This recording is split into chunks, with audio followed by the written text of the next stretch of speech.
Hello friends, welcome back to the channel. Arihant ক্যাপিটালে একটা খুব সুন্দর ব্রেকআউটের ভ্যালিডেশন হয়েছে। তো আমরা উইকলি ব্রেকআউট স্টকসে আজকে উইকলি টাইম ফ্রেমে আরিহান্ত ক্যাপিটালকে অ্যানালাইসিস করব এবং দেখব আমাদের যদি লং পজিশন বিল্ড করতে হয় তাহলে এখান থেকে আমাদের কি কি প্ল্যান করা উচিত। তো সর্বপ্রথম আমরা রেঞ্জ ব্রেকআউট যেখানে হয়েছিল এই ক্যান্ডেলটাতে সেটা আগে একটু আইডেন্টিফাই করার চেষ্টা করব। সেখানে আমি ট্রেন্ড লাইন সিলেক্ট করে এই রেঞ্জ এবং আমাদের এই এই একটা বক্সের মধ্যে বেশ কিছুদিন ট্রেড করছিল স্টকটি, অবশেষে বক্সটি থেকে বেরিয়ে বেরিয়ে ব্রেকআউট দেয় এবং এই ব্রেকআউটটা ভ্যালিডেশন হয়েছে জাস্ট এই উইকে, যে সপ্তাহটা আমাদের শেষ হয়েছে 4 আগস্ট 2023-তে। ওকে, এই হাইয়ের উপরে, এই ব্রেকআউট ক্যান্ডেলের হাইয়ের উপরে ক্লোজিং দিয়ে আমাদের এই ব্রেকআউটটা ভ্যালিডেশন হয়েছে। এবার এখান থেকে আমরা কি কি অ্যানালাইসিস করতে পারি। এই পোর্শনটা, এই জোনটা আমাদের একটা রেজিস্ট্যান্স জোন। কেন? কারণ প্রিভিয়াস এখান থেকে আমাদের একটা পুলব্যাকের পরে আপসাইড মোমেন্টাম আমরা দেখতে পেয়েছিলাম। আবার পরবর্তীকালে স্টকটি যখন রিট্রেস করে তখন এখান থেকে আবার একটা রিয়াকশন দেখতে পেয়েছিলাম। ফাইনালি তৃতীয়বারেও একটা সাপোর্ট নেওয়ার চেষ্টা করেছিল, কিন্তু ছোট একটা রিট্রেসমেন্ট দিয়ে, আপসাইড রিট্রেসমেন্ট দিয়ে ফাইনালি ব্রেকডাউন হয়। তাহলে এই জোনটি আমাদের কাছে একটা ইম্পর্ট্যান্ট এখন রেজিস্ট্যান্স জোন। আজকে ভ্যালিডেশনের পরে এই রেজিস্ট্যান্স জোনটাতেই একদম নেক অন নেক ক্লোজিং হয়েছে। তো এটা আমাদের মাথায় রাখতে হবে। এবার যদি আমরা ট্রেন্ড লাইন অ্যানালিসিস করি তাহলে আমাদের দেখতে হবে যে ট্রেন্ড লাইনে কোনো ব্রেকআউট ছিল কিনা। তো এখান থেকে যদি এই ফার্স্ট টাচ এবং এই সেকেন্ড টাচ দিয়ে আমরা যদি ট্রেন্ড লাইন একটা প্লট করি তাহলে আমরা ইজিলি দেখতে পাচ্ছি যে প্রিভিয়াস যখন এই জোন থেকে ব্রেকআউটটা হয়েছিল তখন এই উইকলি ট্রেন্ড লাইনের যে ডাউন স্লোপিং ট্রেন্ড লাইনটা সেটারও একটা ব্রেকআউট হয়েছিল। তাহলে এক্ষেত্রে আমাদের একটা ডাবল কনফ্লুয়েন্স কাজ করছে বা কনফ্লুয়েন্স কাজ করছে।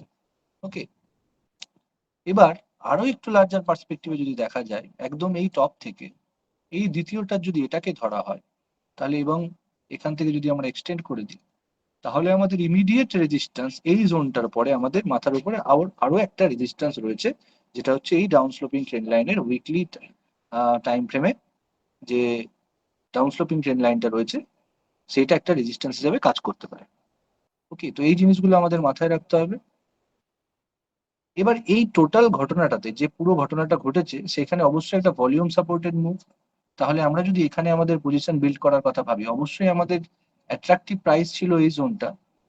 এবার এখান থেকে বেরিয়ে গেছে, বেরিয়ে কোথায় গেছে? একটা রেজিস্ট্যান্সে। তাহলে অবশ্যই এখান থেকে সাম প্রফিট বুকিং ক্যান কাম।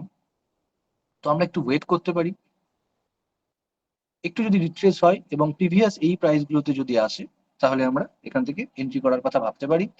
আর যারা একটু রিস্কি ট্রেডার তারা এখানেও পজিশন আমরা তৈরি করতে পারি। ওকে, এবং সেক্ষেত্রে আমাদের স্টপ লস থাকবে স্ট্রিক্টলি এই লেভেলটা রিস্কি ট্রেডারদের জন্য, এবং যারা একটু কনজারভেটিভ তাদের জন্য কিন্তু স্টপ লস অবশ্যই নিয়ারেস্ট সুইং লো। তো নিয়ারেস্ট সুইং লো আমরা দেখতে পাচ্ছি একদম এই জোনটা বা এই জোনটার নিচেও আমাদের ধরা যেতে পারে। ওকে, এবার এইখানটা কেন ধরা হচ্ছে না, এটার থেকে বেটার এটা কেন? কারণ একটু বিচার বুদ্ধি দিয়ে যদি অ্যানালিসিস করা যায় তাহলে এখানে আমরা দেখতে পাবো এই জোনটার নিচে যদি উইকলি ক্যান্ডেল ক্লোজিং দেয় তাহলে তো এটাও হতে পারে যে এই নিয়ারেস্ট সুইং এ ক্লোজিং দিচ্ছে। তো এই লেভেলটাতে যদি ক্লোজিং দেয় তাহলে ক্লোজিং দেওয়াতে তো আমাদের স্টপ লস হিট হবে না। স্টপ লস হিট হবে কোথায়? জোন থেকে যদি নিচের দিকে ব্রেক ডাউন দেয় তবেই। ওকে, তো এই জন্য এটার থেকে আরো সেফ হবে পজিশনাল বেসিসে, বা যারা একটু কনজারভেটিভ তাদের জন্য এইটা হবে বেটার এসএল সেট করার জন্য। যারা রিস্কি ট্রেডার তাদের জন্য তো এটা ঠিকই আছে, যারা অতিরিক্ত কনজারভেটিভ তাদের থেকে এটার থেকে বেটার হবে এই জোনটাতে যদি আমরা স্টপ লস রাখি। এই জোনটা যদি নিচের দিকে ব্রেকডাউন দেয় তাহলে আমরা স্টক থেকে বেরিয়ে যাব। আর টার্গেট কি হতে পারে? এবার টার্গেট অ্যাকচুয়ালি রেঞ্জের যদি হিসেবে টার্গেট ধরা হয় তাহলে টার্গেট আমাদের অ্যাচিভ করে গেছে, কিন্তু আমরা এখানে পজিশনাল চিন্তা ভাবনা করছি। তাহলে অবশ্যই এই রেজিস্ট্যান্স ওভারকাম করার পরে যদি আমাদের এই জোনটাতে আমাদের অ্যাকচুয়ালি ইমিডিয়েট টার্গেট, এটা যদি আমরা এই ব্রেকআউট অ্যানালিসিস করি তাহলে আমাদের এই ব্রেকআউট গুলোর ক্ষেত্রে ম্যাক্সিমাম ক্ষেত্রে স্টক চেষ্টা করে প্রিভিয়াস হাইয়ের কাছাকাছি পৌঁছতে, এই জোনগুলো। ওকে, তো এবার তার আগে একটা এখান থেকে কুইক মুভ ছিল, তারপরে হেলদি রিট্রেসমেন্ট, তাহলে আমরা অতদূর অপেক্ষা করব না, অবশ্যই এই জোনটার কাছে গেলে আমরা আমাদের প্রফিট বুকিং করার চিন্তা ভাবনা করতে পারি, এই এই জোনটা। ওকে, তো thanks for watching, see you in next video.